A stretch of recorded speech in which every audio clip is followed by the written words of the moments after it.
Hello, my friends. It is Friday. It is noon. The sun is still shining before we have the possibility for snow this weekend, which is like horrifying. My friends, oh my God. May 8th, and we're using the four-letter S word. I cannot even believe it. But believe it, I shall, because we are all about truth creating wealth around here and what that means for our lives, and for our businesses, and for whom the universe is calling us to be. Right? Sounds like a pretty tall order, but that's what we do around here. We do tall orders. We reach for our dreams and we go after them.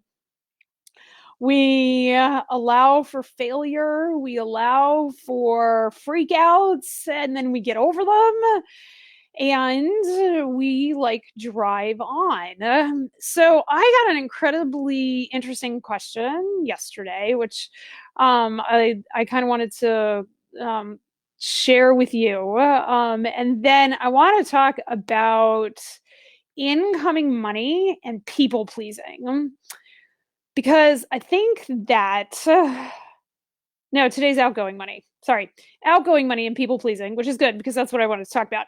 Um, but I think there's a very clear um, a very clear connection between people pleasing and how much outgoing money you have, and whether or not it's in balance with your incoming money. So we're going to talk about that today. But one, I wanted to talk a little bit about bridge thoughts and things like that. So when we're bridging our thoughts, this is how I came up with develop the kind of the concept of I am developing the capability. See, here's the deal: is that there are a lot of people who consider me an expert in a lot of things.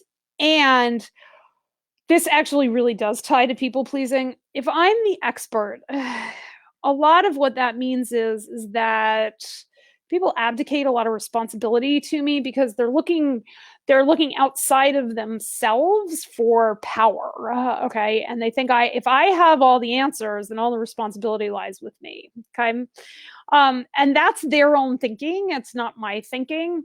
But it's very easy when you're put in that position and you have doctor in front of your name, or, letters after your last name, or all the accolades and things that we accrue to ourselves. It's pretty easy to start buying that you have to be the expert, okay, or that it's easier to be the expert, and if you just learn enough, you can totally be the expert. But when you decide to develop the capability, that automatically puts you in beginner's mindset. And why would you want to be in beginner's mindset instead of expert mindset? I think I choose beginner's mindset because it allows us to go on a journey together. It allows me to make mistakes and be able to own up to my mistakes, because, guys, I make mistakes. I've spent the entire week discussing all of my business mistakes and how I have failed forward. And it's totally fine, because remember, when we are developing the capability, it gives us the opportunity to forgive ourselves for our past. Okay. It's very easy to say, well, the past should be different. The past, if you adopt the idea that the past isn't different and it is unchangeable, then you get to stop beating yourself up. Okay. And what if all you have to do is start developing the capability to forgive not having a perfect past? What if you just start there? If you want to develop the capability to understand that you don't have a perfect past, start there. And if you're thinking that thought, how do you act when you do that? When I forgave myself about an imperfect past, all of a sudden, my life started accelerating, because I wasn't looking in the rearview mirror. I wasn't looking over my shoulder. I was looking ahead, right? Because I know that the past happens for me. and that everything happens for me. And it was just right for me to be here where I am to learn all the things that I am learning and do all the things that I am doing. And that's a much more kind and gentle place as you move through the water, strive, and light paradigms. Because when I turn and face the truth of my feelings, when I'm acting in a way that my past is perfect, when I'm not doing, or like my feelings are calm centeredness, and that feels really good. And I'm building evidence that, wow, if I want to feel good, one of the things I can do is not focus on all of my faults that I can't do anything about because I did them earlier, right? I did them, like saying the wrong thing to the guy I had a crush on in high school. Like, I can forgive myself for being that person, for being that imperfect 15-year-old. What does it look like to forgive yourself for being imperfect? Because there are so many times that we have that we hold ourselves to perfection, and if we develop the capability to not be perfect, what does that look like? Okay, if we allow our past to be imperfect, we can create an imperfect future. Because creating a perfect future isn't the point. It was never the point. Whenever you're the person who you want to be right now, you will still have problems. I run a multiple six-figure business. I promise I still have problems. I've lost all the weight. Well, I have 5 pounds to go. I still have problems. I went to bed. I went to bed and I was hungry last night, right? And I broke my intermittent fast and I had peanut butter because that was there, and I like gave into the urge to eat peanut butter, right? And I had heartburn and I didn't sleep very well. So there you go. I was imperfect yesterday, guys. Totally happens, no matter what weight you are. Okay. Um, and so what does that have to do with like outgoing money and people pleasing? Well, I have this vision that I've created this week, and I don't know, the light's pretty bright in here, but I have it drawn. I have it drawn back here, and if you can see, I have the word soul, and it's covered by a curve, and it's underlined by a curve. And I came up with this. I was coaching with a client, and I thought about this on Wednesday night. And I ran downstairs and I told Andrew about it, and then my client asked me to draw it out, and I've refined it since then. But here's the deal: is that when you are living into belief and possibility, and you are looking at who the universe is calling you to be and declaring results from there, okay? That is who you authentically are. Okay. And who I authentically am, I kind of think um, as a red, as exactly what that is. Like, that's kind of what my soul looks like, except I think, the red part of the drawing behind me, if you can see it, but I think it's kind of like a parabola with, like a top, right? And I see my soul, and like as like activated by my inner German Shepherd, and I see it as red. I'm class of '96 out of Wellesley. We're the incredible class. Red is my class color. I'm like wearing a Wellesley sweatshirt today. And the soul is that part of ourselves which is immortal and worthy and loving no matter what. Okay, that is the immutable part of ourselves that is beautiful and true. And what happens, I think, is as a survival mechanism, when we're kids, we learn how to people please. And we say yes when we mean to say no. And as we say yes when we mean to say no, we spackle over our soul. Okay. And we had to do it, guys. It was a survival mechanism, right? You have to, when your nun is threatening to beat you or hit you, unless you do what she says, or it like you got to people please, even though it tears you apart, because she's going to hit you if you don't, and that happened to me. And so that happens to people in our lives, and it happens with our parents, and it happens no matter no matter what your parenting situation was. People pleasing your parents is something kids learn how to do as a survival mechanism. And it works until it doesn't. And then one day you wake up and you recognize that all of that spackle is like holding down your soul and who you are. And you find yourself out of habit saying yes to things that you really mean to say no to. And what on earth does that have to do with outgoing money? If you pull out your credit card statements, okay, how many of those things did you have true intention around buying? Okay. How many of the things on your credit card statements are you living in harmony with your soul and living in your intention? There may not be a whole lot there. Okay. People who compulsively buy, right, are trying to say yes to a feeling better around a person who doesn't exist. We can people please ourselves.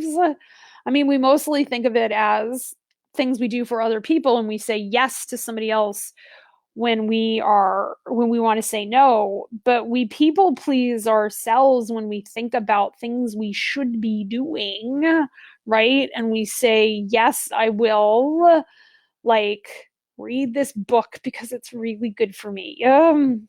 Okay. And we try and struggle through a book in an effort to like say yes to ourselves for somebody who we think we're going to be.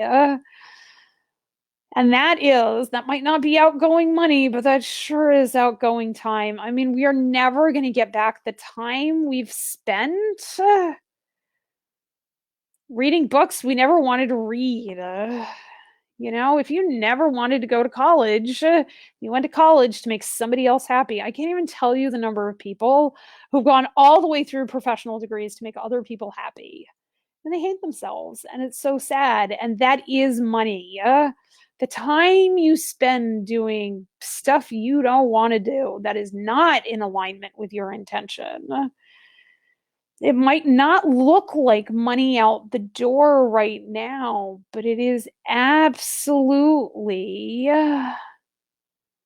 money out the door through time.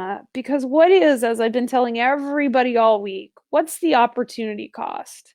So we look at money going out the door and we have this defined amount. It's the money leaving our wallets. It's the money, leaving our checkbooks. It's the credit card statements and that sort of thing, right?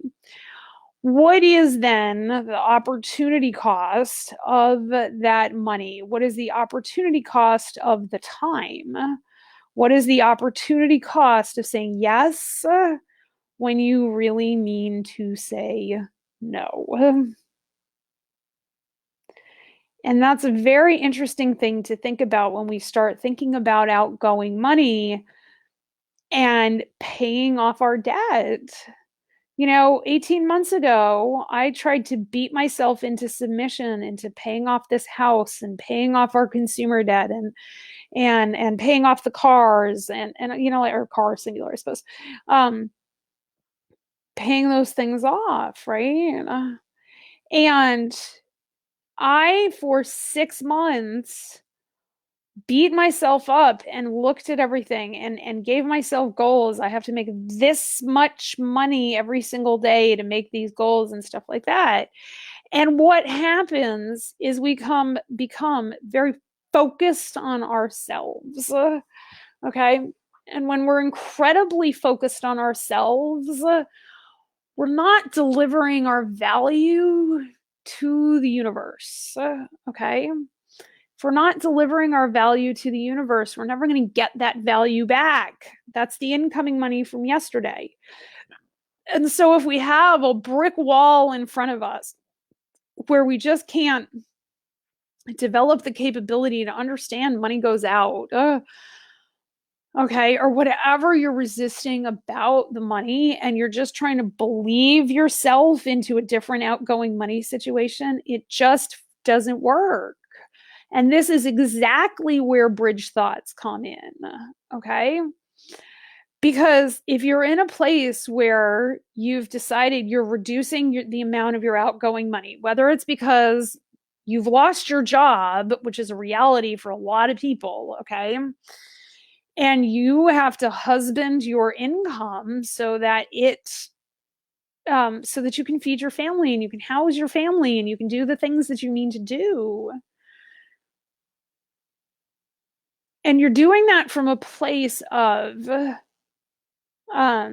what you should be doing, okay? And creating goals. All right, you're saying, I'm going to declare a result. I'm going to spend 50% of what I spent in April. So it's May, right? You set budgeting goals, okay? And you tell yourself you're going to drastically cut outgoing money. I'm going to drastically cut outgoing money. All right. And so if we do some thought models on that, I want to cut my outgoing money by 50%. Right? How do you act when you think that thought? You probably spend a lot of time looking at your budget. You spend a lot of time um, comparing prices. You spend a lot of time. What was I doing when I was in that? Talking with your spouse about it. What don't you spend a lot of time doing? Developing the capacity to have the things you already have. Okay. If you have a lot of stuff and you have very high expenses, what you're not looking at is having the capacity to have your own stuff. Okay. I promise you. Because when you turn and face the truth of your feelings about why you're acting that way, is because you're acting from insufficiency, you're acting from lack, and you're acting from like a sense of constriction, not, we talk about constraint, but constraint and constriction are two very, very different things, right? At least that's how I was acting when I tried to control my budget like that, right? And what evidence do you build when you're in that space that is really hard, that you can't do it, right? And what's the result going to be? My result when I tried it that way was I actually spent more money. I spent more money. I might not have spent it in the house, but I spent more money at the business. Okay. Which I found really fascinating. And it all came from the thought that I'm going to cut my expenses in half. So when you're looking at believing into a new person, what if all you had to do was be a beginner at cutting your expenses? You're much more likely to create the possibility of reducing your expenses if you approach it from a beginner's mindset. Okay. And you say no when you mean to say no about a whole bunch of different things. Okay. There are places where the economy is opening back up again and people are like, let's go out and party. My friends, if you've lost your job, maybe saying, let's not do things that are centered around food and drink and spending money. Okay. It's entirely possible to stand in fear and discomfort, to be in front of people and say, I'd like to do something that costs less. It's totally okay. And when you say that, you give other people permission to have the same conversations. And that is world changing. When we say yes to ourselves and say no to the things that we don't want to say yes to, we give other people permission to act in the same manner. Okay. And that can change everything about our communities. Because then what we're doing is we're spending our money with intention. And when you look at your outgoing money, ask yourself, what is my intention behind spending this money? Right? What is my intention behind cutting my budget by 50%? What is my intention behind seeking to understand the truth of my checking account number or my credit card statement? What are you trying to achieve? Okay. Does that line up with the results that you've been trying to create? Maybe, maybe not. But you're never going to find out unless you ask yourself the question. Okay. And it is diving into the question of what's my intention around the money I spend. What is the intention around the money you spend? There may be multiple intentions. Some of the money I spend, the intention is to put a roof over the heads of my family, right? We spend money so that we can read books together. We buy books, and my intention is to learn and to grow. We buy from the local farmers market because my intention is to build wealth and community through supporting local food. We buy from Hannaford's because sometimes the intention is to make sure all sorts of jobs are available. There are a lot of kids from Maine that their first job was at Hannaford's, and they learn. I'm a big believer in what you learn in retail, and in like a customer facing position in retail, right? And so by spending our money, we are living in our intentions and creating the world that we want to live in. Are you thinking about that? Or are you trying to focus in on yourself and your belief? Right? And is that belief only self-referential and self-focusing?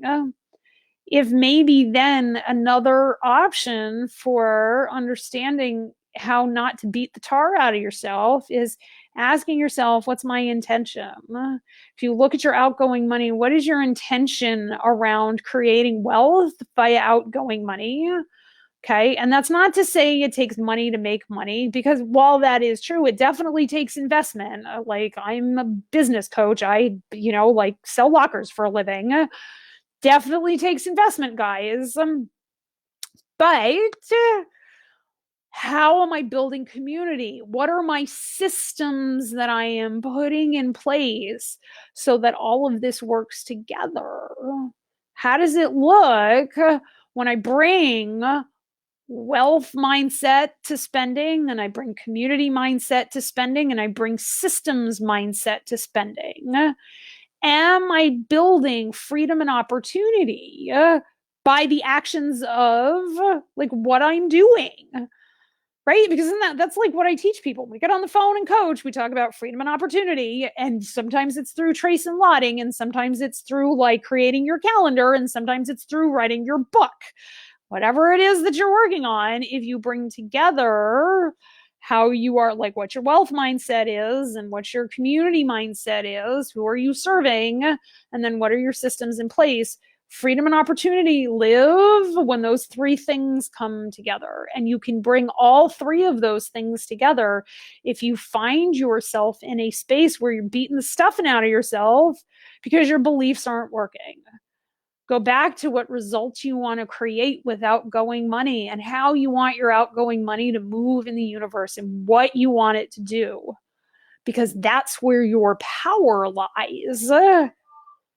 Your power doesn't lie in like in other people and what other people are doing with money, or what the SBA or the banks or all the things that we get angry about money that is out there. The power about your money is in here. Are you willing to take up the mantle of that leadership and that power? Because that's where it all lives. It all lives within you. And what does that look like this weekend for you around outgoing money, about what you're going to spend, about what you're going to budget, about how you're going to talk about it with the stakeholders of whatever community you happen to be in? All righty. That's what we got for you today. I hope you have a beautiful rest of your day. We're doing Science Saturday tomorrow. And I'm going to talk about the peer review process and what that means and how that all works. I love you very, very much. I will see you at noon tomorrow. Bye, guys.